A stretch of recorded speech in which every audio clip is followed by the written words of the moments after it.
The bruise on Clara's cheekbone had already begun to darken by the time dawn broke over Gunnison, Colorado in the summer of 1882, and she knew that trying to explain what had happened would only make things worse. Her husband Marcus had struck her 3 times before she could even finish telling him about the dream, his face contorted with a rage that seemed to come from somewhere deep and primal, as though the mere suggestion that another man had entered her sleeping mind was a betrayal of the worst kind. She had tried to tell him it meant nothing, that she could not control what images her mind conjured while she slept, but he would not listen. He never did. Clara Keene had married Marcus 2 years ago when she was 18, believing that the tall, stern rancher would provide the stability her life had lacked after her parents died of fever. She had been wrong about many things, but mostly about what kind of man he truly was. The ranch sat 5 miles outside of Gunnison proper, isolated enough that her screams would never reach another living soul, and Marcus seemed to prefer it that way. He controlled every aspect of her existence, from the clothes she wore to the words she spoke, and now, apparently, he believed he could control her dreams as well. She moved carefully around the kitchen that morning, her ribs aching from where his boot had connected with her side after she had fallen. The coffee pot rattled against the stove as she set it down, and she steadied it with trembling hands. Through the window she could see Marcus in the corral, working with one of the new horses they had acquired the previous week. He moved with the confident brutality that characterized everything he did, yanking on the rope halter hard enough to make the animal rear back in fear. The dream itself had been innocent enough, or so Clara thought. She had been walking through a field of wildflowers somewhere she did not recognize, and a man with kind eyes and sandy hair had been riding alongside her on a paint horse. He had tipped his hat to her and smiled, and she had felt something in her chest loosen, some knot of tension she had been carrying for so long that she had forgotten what it felt like to be without it. They had not touched, had barely spoken, but there had been warmth in the dream, a gentleness that her waking life entirely lacked. She had made the mistake of mentioning it at breakfast, thinking somehow that Marcus might understand, might even laugh about it. Instead, his fork had clattered to his plate, and his eyes had gone cold and flat. Before she could take back the words, his hand had connected with her face, and the morning had descended into violence. Now, as she poured his coffee and carried it out to him, she kept her eyes down, hoping that his anger had burned itself out. He took the cup without looking at her, and she turned to go back inside, grateful for the dismissal. But his voice stopped her. "You will sleep in the barn tonight," he said, his tone matter-of-fact. "Maybe that will teach you to keep your mind pure." Clara nodded, knowing that any protest would only extend her punishment. She had learned in 2 years of marriage that Marcus's sense of righteousness was absolute, and that he truly believed he was molding her into a proper wife through his cruelty. She wondered sometimes if he had always been this way, or if something had broken inside him long before she came into his life. The day passed in a haze of chores and pain. She fed the chickens, tended the garden, scrubbed the floors, and prepared supper, all while trying to ignore the throbbing in her face and side. Marcus ate in silence, then disappeared into his study with a bottle of whiskey, and Clara was left to clean up alone as the sun began to set behind the mountains. When darkness finally came, she gathered a thin blanket and made her way to the barn, her body moving automatically through the motions of this familiar punishment. Marcus had banished her here before, usually for infractions she did not fully understand. The barn smelled of hay and horses and leather, and she found a spot in an empty stall, as far from the house as possible. She did not expect to sleep, but exhaustion must have claimed her eventually, because when she opened her eyes again, pale morning light was filtering through the gaps in the barn walls. Her entire body ached, and she pushed herself up slowly, brushing straw from her dress. The sound of hoofbeats made her freeze. They were coming up the road toward the ranch, and she moved to peer through a crack in the barn wall. A lone rider was approaching, sitting tall in the saddle, and even from a distance she could see that he was not someone she recognized. As he drew closer, she noticed the worn leather chaps, the well-kept rifle in its scabbard, and the easy confidence of a man who spent his life on horseback. Marcus emerged from the house, his face already arranged in the false hospitality he showed to strangers. Clara watched as the rider dismounted, and even through the barn wall she could hear the deep timbre of his voice, though not the words themselves. There was something about the way he carried himself that suggested capability, a quiet strength that did not need to announce itself. She knew she should stay hidden, that Marcus would be furious if she showed her face with the bruises still so visible, but curiosity drew her forward.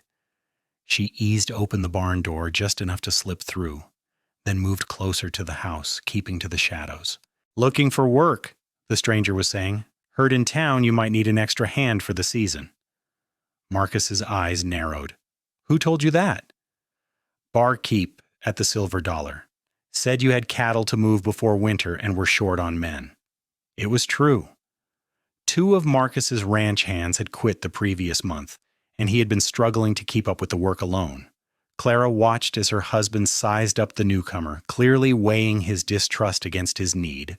"I pay fair, but I work you hard," Marcus said finally, "and I do not tolerate laziness or drinking." "That suits me fine."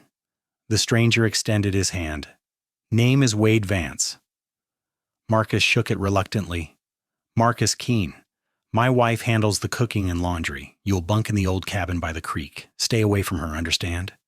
Something in Marcus's tone made Wade Vance's eyes sharpen, but he nodded. Understood. Clara shrank back as the 2 men turned toward the barn, and she hurried back inside, not wanting to be caught eavesdropping. She heard them enter, heard Marcus pointing out where the tack was kept, explaining the daily routines. Then their voices faded as they moved outside again, presumably toward the cabin Marcus had mentioned. When she finally emerged, both men were gone.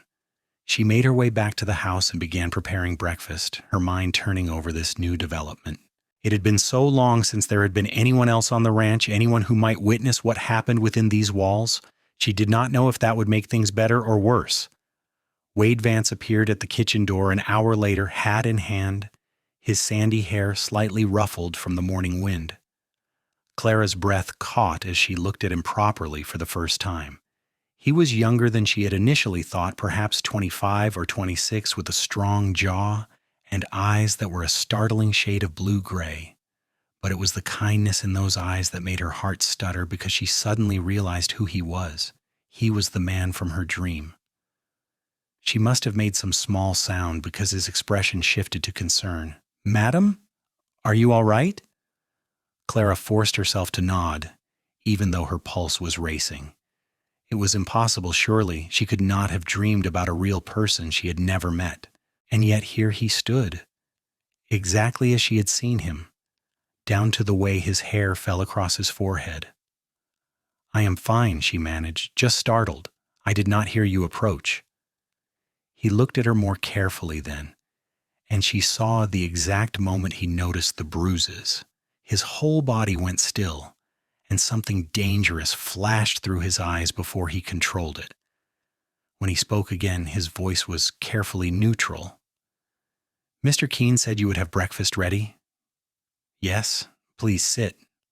She gestured to the table, grateful for something to do with her hands. She served him eggs and bacon and fresh bread, then poured coffee, acutely aware of his gaze following her movements. Marcus entered then, and the atmosphere in the room immediately changed, becoming tense and watchful. He sat at the head of the table, and Clara served him as well, keeping her eyes downcast in the way he preferred. "Wade will be helping to move the herd to the upper pasture this week," Marcus announced.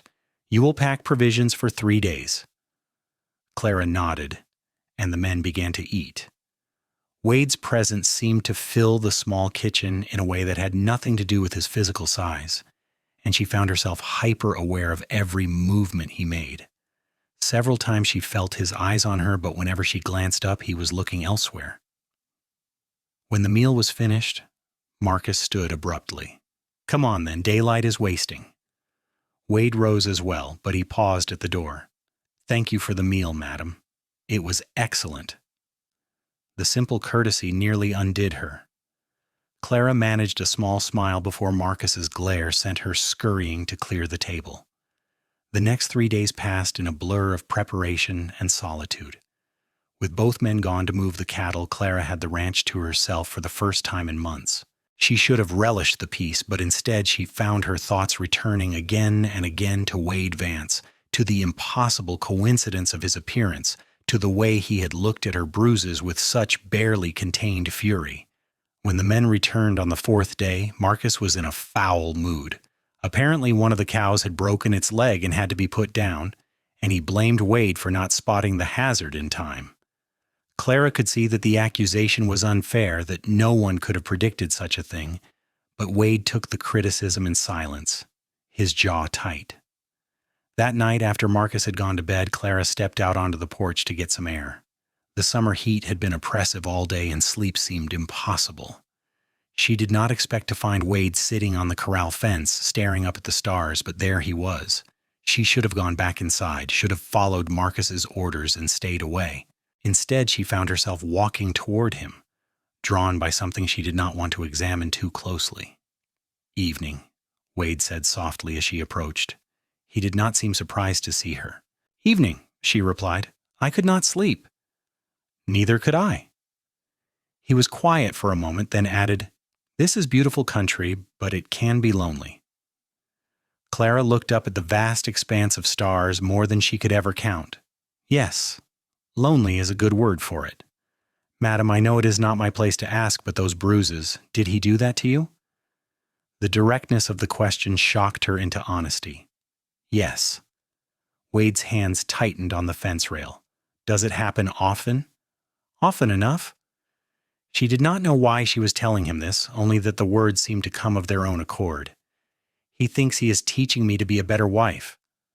"There is no lesson in cruelty," Wade said, his voice rough with suppressed anger, "only cowardice." Clara felt tears prick at her eyes, but she blinked them back. "I have nowhere else to go, no family, no money. This is my life now." "It does not have to be." She turned to look at him then, really look at him, and saw the earnestness in his face. "You do not understand. Men like Marcus, they do not let go of what they consider theirs, and the law would side with him. I am his wife. The law is not always right." Wade slid down from the fence, and suddenly he was standing close enough that she could feel the warmth radiating from him. "I know we just met, and you have no reason to trust me, but I want you to know something. You deserve better than this. You deserve to be safe. And if you ever need help, I will be there. I give you my word." The intensity of his gaze made her heart race. "Why would you make such a promise to someone you barely know?" "I do not have a good answer for that," he admitted. "Maybe because the first time I saw you, something in me recognized something in you. Maybe because I have seen too much suffering in this world and I am tired of standing by and doing nothing." He paused. "Or maybe because from the moment I rode onto this ranch, I could not stop thinking about you." Clara's breath caught. She should not be hearing this, should not be standing here in the darkness with another man while her husband slept inside, but she could not make herself walk away. "I dreamed about you," she whispered. "Before you came. That is why Marcus beat me. I told him I had a dream about a man with kind eyes and sandy hair, riding a paint horse through a field of flowers. I did not know you were real." Wade stared at her, and even in the dim starlight she could see the wonder crossing his face. "I have a paint horse. She's stabled in town. I did not bring her because I was not sure I would get work out here."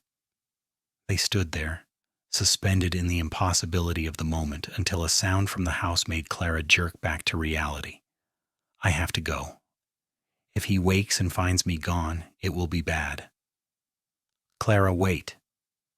It was the first time he had used her name, and it sounded like music coming from him. "Remember what I said. If you need help, I will be there." She nodded and fled back to the house, her heart pounding so hard she thought it might break free from her chest.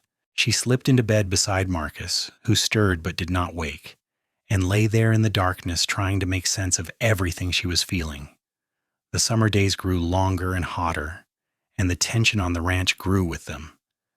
Marcus seemed to sense that something had shifted, though he could not put his finger on what. He watched Clara more closely, questioned her about every small thing, and his temper grew even more unpredictable. Twice more he struck her, once for letting the bread burn, and once for no reason she could discern at all.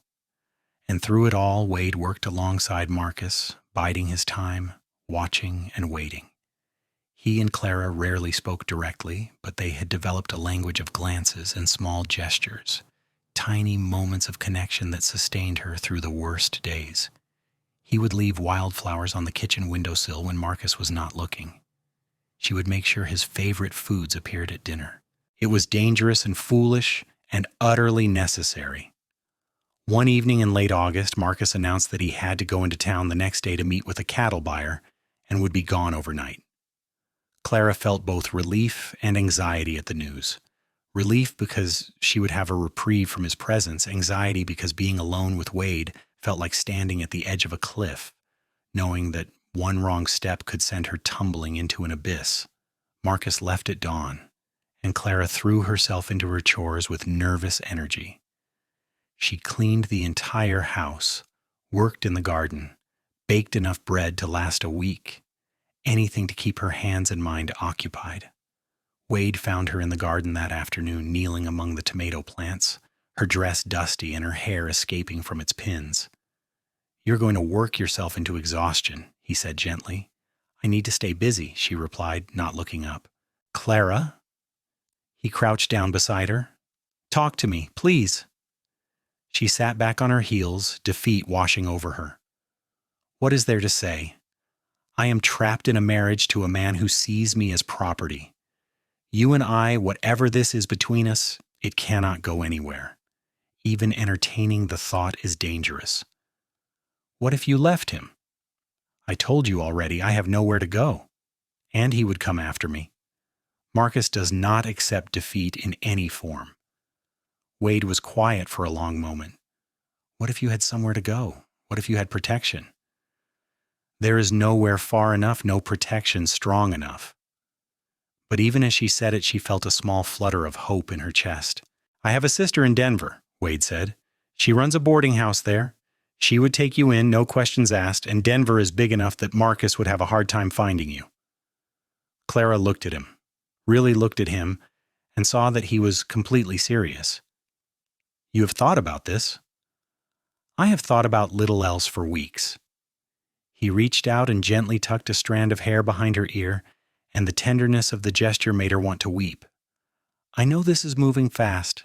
I know we barely know each other, but I also know that I have never felt this way about anyone before.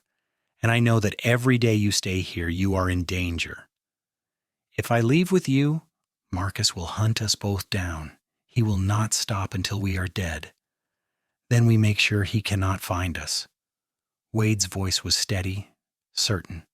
"We leave tonight, take the horses, and head north through the mountains. By the time he realizes we are gone, we will have a full day's head start. We can make it to Denver, get you settled with my sister, and then I will come back and face Marcus if I have to. I could not ask you to risk your life for me." "You are not asking, I am offering." He took her hands in his, calloused palm against calloused palm. "Dreams are beyond your control, Clara. But this right now, this choice, this we can control. You can choose to stay and let him break you piece by piece, or you can choose to leave and build a new life. Either way, I will respect your decision. But know that if you choose to go, I will be with you every step of the way." She thought about the past 2 years, about the bruises and the fear and the slow erosion of her spirit. She thought about her dream, about the field of flowers and the feeling of freedom. And she thought about Wade, about the way he looked at her like she was precious, like she mattered. "If we do this," she said slowly, "there's no going back. I know. He will never forgive either of us. He will see it as the ultimate betrayal." "I know that too." Clara took a deep breath and felt something shift inside her, some fundamental decision being made. "Then we leave tonight. as soon as it is full dark. The relief and joy that flooded Wade's face was almost painful to witness. He lifted her hands to his lips and kissed her knuckles, a gesture so gentle and reverent that it brought tears to her eyes. "You will not regret this. I promise you will not regret this." They spent the rest of the afternoon preparing in secret. Clara packed a small bag with her few possessions, hiding it under her bed. Wade quietly readied 2 horses, the best and fastest on the ranch, and secured supplies without making it obvious what he was doing. They ate a simple dinner together, the air between them crackling with nervous anticipation. When darkness finally fell, complete and velvety, Clara changed into her most practical dress and sturdy boots. Her hands shook as she tied back her hair, and she had to stop twice to steady her breathing. This was insane. This was reckless. This was necessary. Wade met her at the barn, already mounted, holding the reins of her horse. In the moonlight, his face was all shadows and plains, but his eyes held nothing but certainty. He helped her into the saddle, his hands strong and sure at her waist, and then they were riding out into the night, leaving the ranch and everything it represented behind them. They rode hard through the darkness, following trails that Wade seemed to know by instinct. The mountains rose around them, black silhouettes against the star-filled sky, and the air grew cooler as they climbed. Clara focused on staying in the saddle, on following Wade's lead, on not thinking too hard about what she had just done. When dawn broke, they were high in the mountains, miles from the ranch. Wade called a halt near a small stream, and they dismounted to let the horses drink and rest. Clara's legs nearly buckled when she hit the ground, and Wade caught her, steadying her. "You did well," he said. "We have a good lead. Are you all right?" She was not sure how to answer that. She was exhausted, terrified, exhilarated, and more alive than she had felt in years. "I am better than all right," she said finally. "I am free." They rested for an hour, eating the jerky and biscuits Wade had packed, and then continued north. The journey to Denver would take at least 3 more days, Wade explained, possibly 4 if they had to avoid the main roads. Clara simply nodded, trusting him to guide them safely. As they traveled, they talked more than they ever had before, filling in the gaps of each other's lives. Wade told her about growing up on a ranch in Wyoming, about losing his parents to cholera when he was 16, about drifting from job to job for the past 10 years, never quite finding a place that felt like home. Clara spoke of her childhood in Missouri, her parents' death, her hasty marriage to Marcus that had seemed like salvation but turned out to be a prison. "I was so naive," she said as they made camp on the second night. "I thought any life would be better than being alone. I did not understand that loneliness is not about being by yourself. It is about being with someone who makes you feel invisible." Wade, who was building a small fire, looked up at her. "You could never be invisible, not to me." The sincerity in his voice made her chest tighten. "How can you be so sure about this? About us? We barely know each other." "I know that you are brave and kind and stronger than you think. I know that when you smile, which is not often enough, it is like the sun coming out. I know that you deserve to be cherished, not controlled." He finished with the fire and moved to sit beside her. "And I know that from the moment I saw you, something in me woke up that had been asleep for a very long time." Clara felt heat rising to her cheeks that had nothing to do with the fire. "I dreamed about you before we ever met. How is that possible?" "I do not know. Maybe some connections are just meant to be. Maybe the universe was trying to tell you that there was something worth hoping for." He reached out and gently traced the fading bruise on her cheek. "Or maybe you have a gift, and you did not even know it." Marcus would say it was the devil's work. "Marcus is a fool," Wade's voice hardened, "and if he comes after us, he will learn that there are consequences for treating people the way he treated you." "I do not want you to have to fight him. I do not want anyone to get hurt because of me. Then we will make sure he never finds us." Wade shifted closer, and suddenly the space between them felt charged with possibility. Clara, I need to tell you something, and you can tell me if I am moving too fast, if you need more time. But I think you should know. I am falling in love with you. Maybe I have been since that first morning in your kitchen. And whatever happens next, wherever life takes us, I want to face it with you. Her breath caught. Wade, You do not have to say anything right now. I just wanted you to know. Wanted you to understand why I would risk anything to keep you safe. But Clara found she did want to say something, needed to give voice to the feelings that had been building inside her for weeks. I think I have been falling in love with you too. And it terrifies me because everyone I have ever loved has either died or hurt me. But when I look at you, I see something different. I see a future that does not involve fear. Wade cupped her face in his hands, his touch infinitely gentle. I will never hurt you. That is a promise I intend to keep for the rest of my life. When he kissed her, it was nothing like the rough, demanding kisses Marcus had forced on her. This was soft and questioning, giving her every opportunity to pull away. Instead, she leaned into him, her hands coming up to rest against his chest, feeling the steady beat of his heart beneath her palm. They stayed like that for a long time, exploring this new territory between them, learning the language of each other's lips and breath. When they finally pulled apart, Wade was smiling, and Clara realized with a start that she was smiling too, really smiling for the first time in what felt like forever. We should get some rest, Wade said, though he made no move to let her go. We have another long day tomorrow.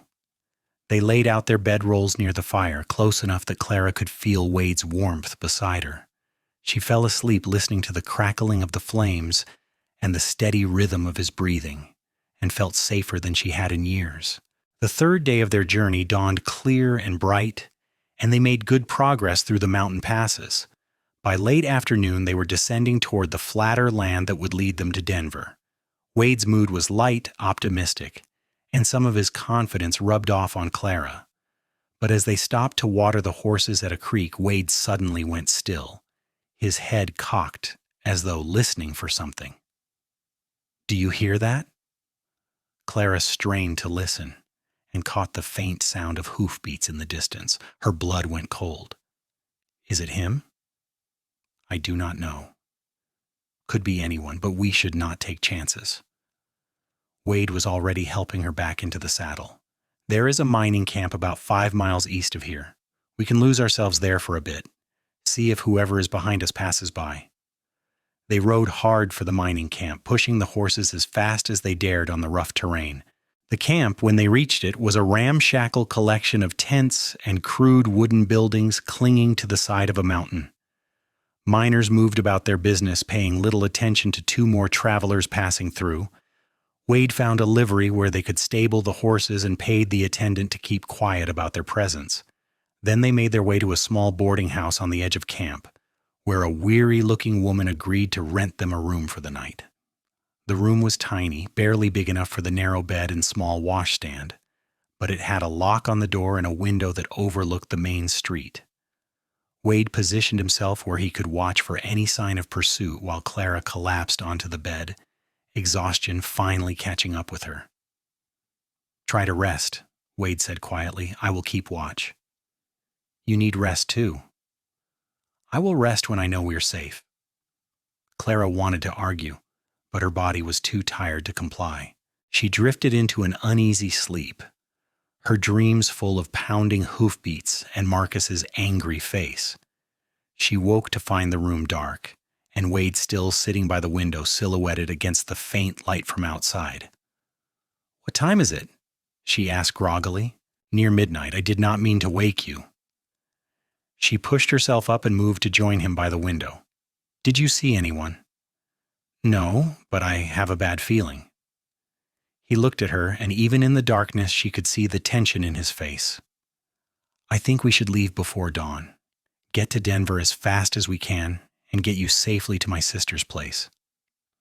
All right. She hesitated, then said, Wade, if something happens, If Marcus does find us, nothing is going to happen. But if it does, I want you to know that these past few days have been the happiest of my life. You gave me back hope. You made me remember what it feels like to be treated with kindness, and no matter what comes next, I will always be grateful for that." Wade pulled her into his arms, holding her tight against his chest. "We are going to make it through this. We are going to get to Denver, and you are going to start a new life. And I am going to be right there beside you. That is how this story ends." She wanted to believe him. She chose to believe him. They left the mining camp an hour before dawn, slipping away while the town was still asleep. The horses were rested and ready, and they made excellent time across the remaining miles. By mid-afternoon, the sprawl of Denver came into view, and Clara felt her tension begin to ease. They had made it. They were actually going to make it. Wade's sister, Rose, lived in a tidy house on the edge of the city. She was a few years older than Wade, with the same blue-gray eyes and a warm smile that put Clara immediately at ease. Wade explained the situation quickly, leaving out some of the more dangerous details, and Rose asked no questions, simply showing Clara to a small but comfortable room on the second floor. "You are safe here," Rose said firmly, "and you are welcome to stay as long as you need. Wade has told me a little of what you have been through, and I want you to know that I understand. My own first marriage was not a kind one, so please, make yourself at home." That evening, after Wade and Rose had caught up properly and Clara had bathed and changed into clean clothes that Rose lent her, the three of them sat down to dinner. It felt surreal to Clara, this ordinary domestic scene. After so many days of fear and flight, she kept expecting Marcus to burst through the door to drag her back to the ranch, but as the night wore on and nothing happened, she began to let herself relax. Wade stayed for 3 more days, making sure Clara was settled and safe. They spent their time walking through Denver, exploring the bustling streets, talking about the future. On the 3rd evening, as they sat on Rose's front porch watching the sunset, Wade took Clara's hand. "I need to go back," he said quietly, "to the ranch, to face Marcus." Clara's heart seized. "No, please, we are safe here. Just let it be." "I cannot. He still has my horse, my saddle, my personal belongings, and more than that, I need him to understand that what he did to you was wrong, that he cannot just hurt people and face no consequences." Wade's jaw was set in a way Clara was coming to recognize. "I will not do anything stupid. I just need to collect my things and make it clear that you are not coming back." "He will kill you." "He will try, but I'm faster and smarter than him. And I have something he does not have. I have something worth fighting for." Clara wanted to argue, to beg him not to go, but she could see that his mind was made up. "Then promise me you will be careful. Promise me you will come back." "I promise." He lifted her hand to his lips. "When I return, I want to do this properly. I want to court you the right way, with flowers and dinners and all the things you should have had the first time around. And when enough time has passed, when you are ready, I want to marry you. Not because you need protection or because you have nowhere else to go, but because I love you and I want to spend my life making you happy." Tears spilled down Clara's cheeks. "I want that too. I want all of that." They kissed on the porch as the sun set over Denver, and Clara tried to memorize every detail of the moment. Just in case. Just in case this was the last time she saw him. Wade left the next morning, riding south toward Gunnison and the confrontation that awaited him. Clara watched him go with her heart in her throat, and then she went inside and tried to keep herself occupied with helping Rose around the boarding house. The next week passed in agonizing slowness. Every knock at the door made Clara jump. Every rider that passed on the street made her heart race. Rose was kind and patient, keeping Clara busy with chores and conversation, but nothing could fully distract her from her worry. 8 days after Wade left, Clara was in the kitchen helping Rose prepare dinner when they heard the front door open. Clara dropped the knife she was holding, her whole body going tense, but then Wade's voice called out, "Rose? Clara? I am back. Clara ran to the front hall and threw herself into his arms, checking him frantically for injuries. He was dusty and tired with a healing cut above his eyebrow, but otherwise he seemed all right. "What happened?" she demanded. "Tell me everything." "Let the man sit down first, Récy," Rose said, appearing with a cup of coffee. They moved to the parlor, and Wade settled into a chair with a grateful sigh. "I got to the ranch around noon," he began. "Marcus was there, angrier than I have ever seen a man. He came at me with a rifle, but I was ready for him. We talked, if you can call it that. I told him you were safe and you were not coming back, that he had driven you away with his cruelty. He did not take it well." "Did he hurt you?" Clara asked, touching the cut on his forehead. This is nothing. He got in one good swing with the rifle butt before I managed to get it away from him. After that, it was just fists, and I have been in enough fights to hold my own." Wade took a long drink of coffee. "In the end, I told him that if he came after you, he would answer to me and to the law because I had gone to the sheriff in Gunnison and filed a report about what he had done to you. The sheriff knew Marcus's reputation. He was willing to listen." Clara stared at him. "You went to the law?" "I did. And I brought witnesses. People in town who had seen your bruises, who had heard rumors about how Marcus treated his wife. The sheriff warned Marcus that if anything happened to you or to me, he would be the first suspect. It is not perfect, but it is enough to make Marcus think twice about pursuing us." "So it is over?" Clara could barely believe it. "Not completely. Marcus could still cause trouble. But I got my things, made my position clear, and left him with a black eye and a lot to think about. I do not think he will come after us, Clara, and if he does, we will be ready." The relief was so intense that Clara felt dizzy with it. Wade was back. He was safe. They were together. Over the next few weeks, life began to settle into a new rhythm. Wade found work at a nearby ranch, coming into Denver every few days to visit Clara. True to his word, he courted her properly, bringing flowers, taking her to dinner, walking with her through the city parks. Rose watched their courtship with approval, and gradually Clara began to relax into her new life, to believe that she truly was free. As autumn arrived and the leaves began to turn, Wade and Clara were sitting by the creek that ran behind Rose's property, enjoying the cool evening air. Wade had been quieter than usual all day, and Clara finally asked him what was on his mind. "I have been thinking about the future," he said, "about what I want my life to look like. And I know we have not been officially together for very long, but Clara, I know what I want. I want you. I want a home with you, a family. I want to wake up every morning and see your face. I want to grow old with you." He reached into his pocket and pulled out a small velvet box. Inside was a simple gold band with a small sapphire, the stone the color of a summer sky. "This was my mother's. My father gave it to her when they married, and she wore it every day until she died. Rose kept it all these years, and she said I should give it to the woman I truly loved." He looked up at Clara, his eyes shining. "Will you marry me? Will you be my wife?" Clara felt her vision blur with tears. "Yes. Oh yes, of course I will." Wade slipped the ring onto her finger, and it fit perfectly, as though it had been made for her. They held each other as the sun set, making promises and plans for their future. They were married 6 weeks later, in October of 1882, in a small ceremony at Rose's boarding house. A handful of friends Rose had made in Denver attended, along with a few of Wade's fellow ranch hands. Clara wore a simple blue dress that Rose had made for her, and Wade wore his best suit. The justice of the peace who performed the ceremony was a kindly older man who seemed genuinely moved by their obvious devotion to each other. When Wade kissed her as his wife, Clara felt something inside her click into place.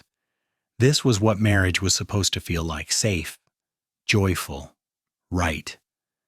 They spent their wedding night in a hotel in Denver, and Wade was so gentle, so patient, that Clara felt like she was experiencing intimacy for the first time. Afterward, as they lay tangled together in the sheets, Wade stroked her hair and whispered, "I love you.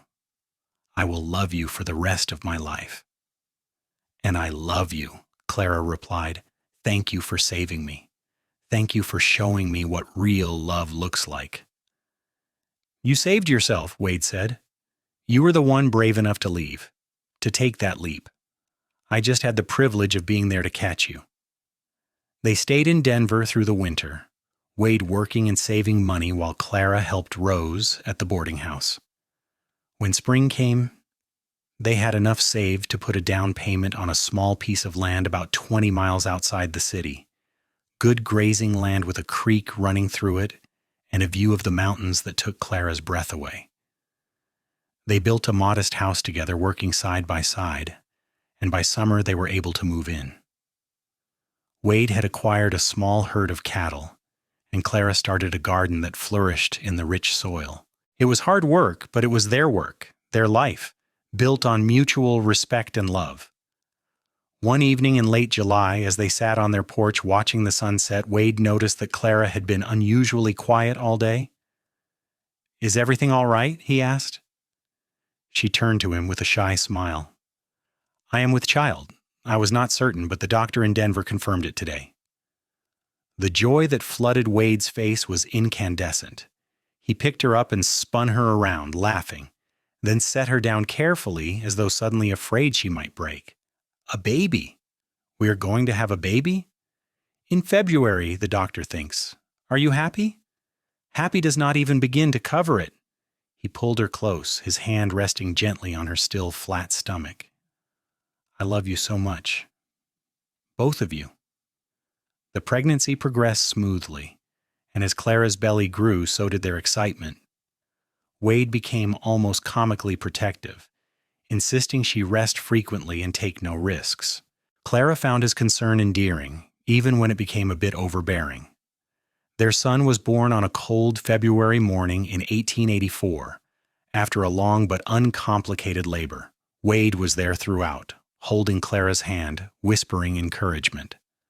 When the midwife finally placed the squalling infant in Clara's arms, Wade looked at his new family with tears streaming down his face. "He is perfect," Wade breathed. "Absolutely perfect. What should we name him?" They had discussed names for months, but somehow none of them had felt quite right. Looking down at her son, with his shock of dark hair and his father's nose, Clara suddenly knew. "James, after your father." Wade's smile was radiant. "James Vance. I like that."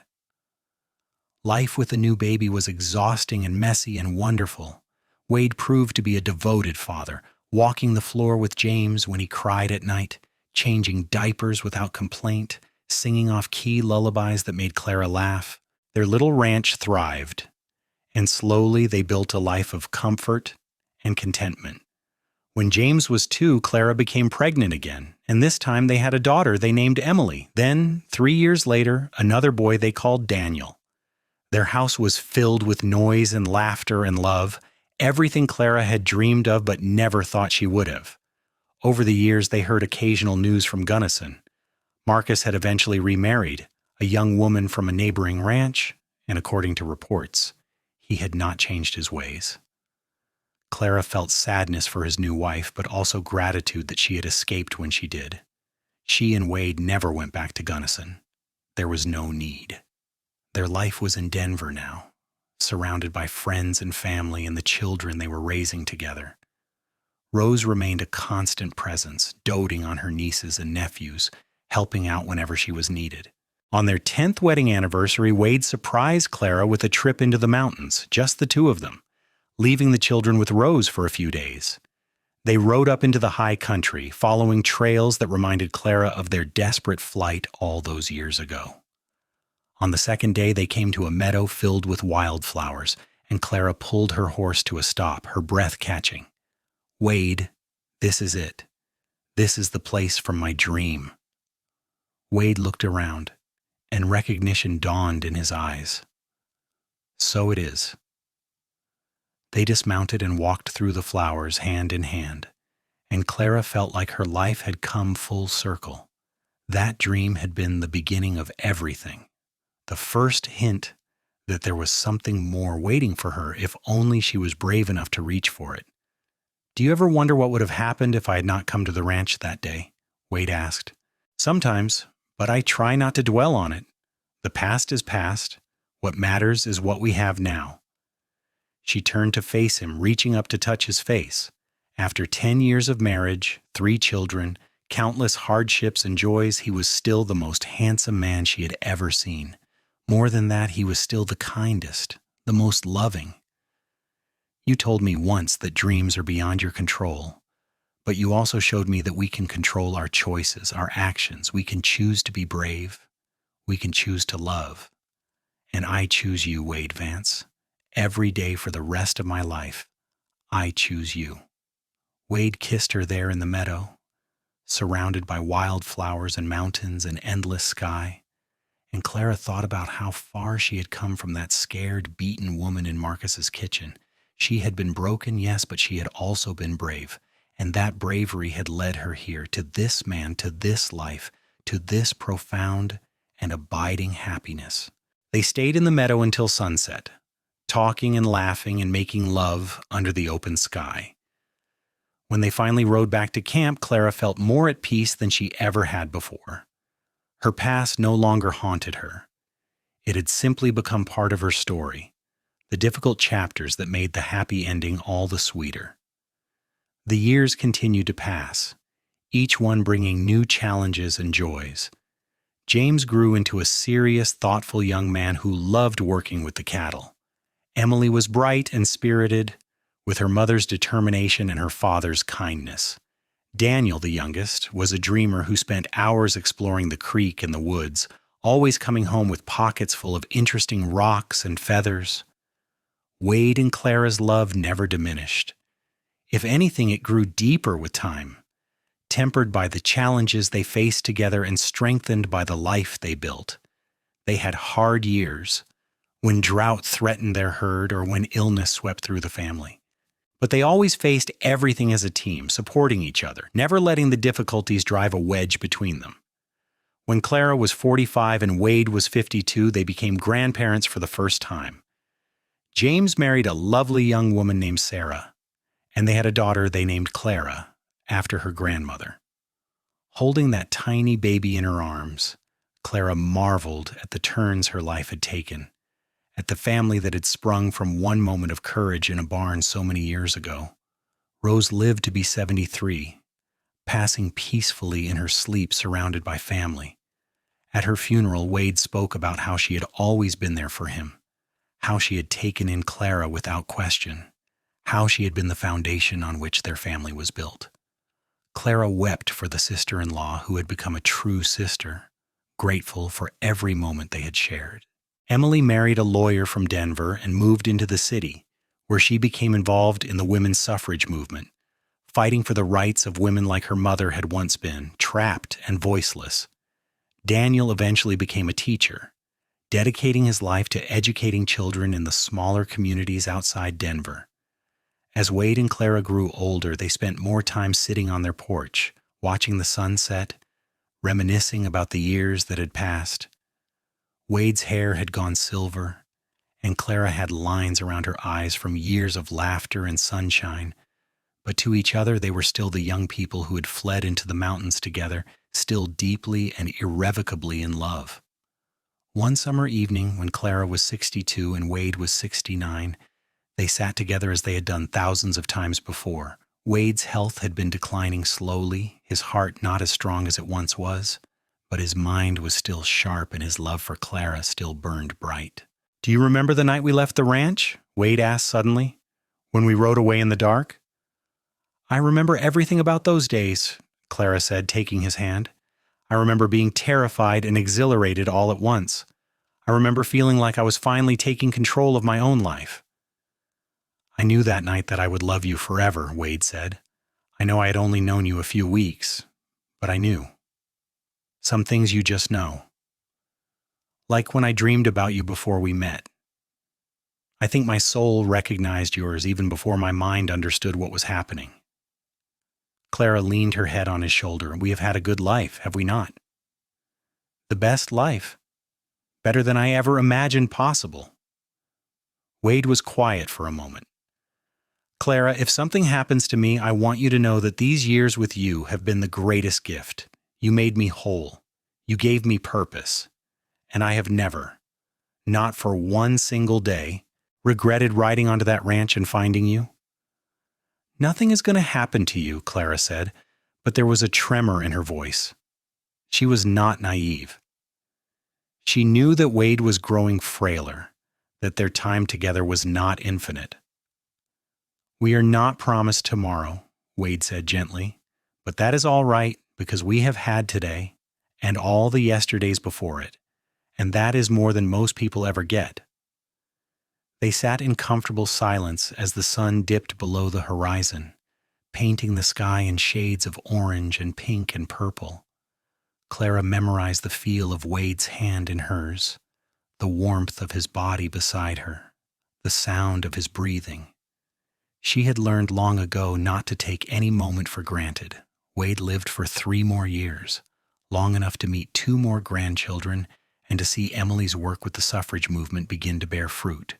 He passed away on a spring morning with Clara holding his hand, his children and grandchildren gathered around him. His last words were, "I love you, Clara, always have, always will." The grief was profound, a physical ache that Clara thought might never fully heal. But she was not alone. Her children surrounded her with love. Her grandchildren brought her joy, and she had the memories of 44 years of marriage to sustain her. She continued to live on the ranch, refusing all suggestions that she move in with one of her children. This was the home she and Wade had built together, and she felt closest to him here. She tended her garden, cared for the few remaining cattle, and spent her evenings on the porch, sometimes talking to Wade as though he were still sitting beside her. One night, several months after Wade's death, Clara had a dream. She was standing in the meadow of wildflowers, the one from her very first dream, and Wade was there, young and strong and smiling. He held out his hand to her and she took it, and they walked together through the flowers, talking and laughing like they always had. When she woke, Clara was smiling. She understood now what the dream meant, the first one and this new one. Dreams were beyond control, yes, but they were also messages, promises of what could be and what would be. That first dream had promised her Wade, had promised her love and freedom. This new dream promised that their connection was not broken by death, that somewhere, somehow, they would walk through meadows together again. Clara lived to be 86 years old, surrounded by children and grandchildren and even a few great-grandchildren. She told them stories about their grandfather, about the Wild West when it was still truly wild, about courage and love and the importance of choosing your own path. She told them about dreams and how sometimes they show you what your heart needs, even before your mind understands. When Clara finally passed away peacefully in her sleep on a warm summer night, her last conscious thought was of Wade, of the way he had looked at her that first morning in her kitchen, like she was someone worth seeing. She thought about their flight through the mountains, their wedding, the birth of their children, the thousands of ordinary moments that had made up their extraordinary life together. In Clara's old Bible, which her grandchildren found after she died, there was a dried wildflower pressed between the pages. Attached to it was a note in Wade's handwriting, dated from their 10th anniversary trip, from the meadow where dreams come true. Forever yours, W. The flower and the note were eventually framed and hung in the family home, a reminder to future generations of Wade and Clara Vance, of the love that had sustained them through hardship and joy, of the courage it takes to leave behind what is familiar and reach for something better. Their story became a family legend, told and retold, changing slightly with each telling but always maintaining its essential truth, that love is worth fighting for, that dreams can show us the way forward, that we always have the power to choose our own path no matter how trapped we might feel, and that sometimes when we are brave enough to take that first step toward freedom, we find that someone is waiting to take the journey with us, to hold our hand through the darkness and into the light. The ranch that Wade and Clara built remained in the family for generations, each new occupant adding their own stories to its walls, but always remembering the courage of the woman who dreamed of a kind man and the cowboy who told her that dreams are beyond your control, but your choices are not. They remembered, and they honored that memory by choosing love, by choosing courage, by building lives of purpose and meaning. And on summer evenings, when the wildflowers bloomed in the high meadows and the sunset painted the mountains gold and pink, people swore they could sometimes see two figures walking hand in hand through the flowers, still together, still in love, their story never really ending but simply transforming into something eternal and beautiful, a testament to the power of love to heal, to transform, to endure beyond even death itself.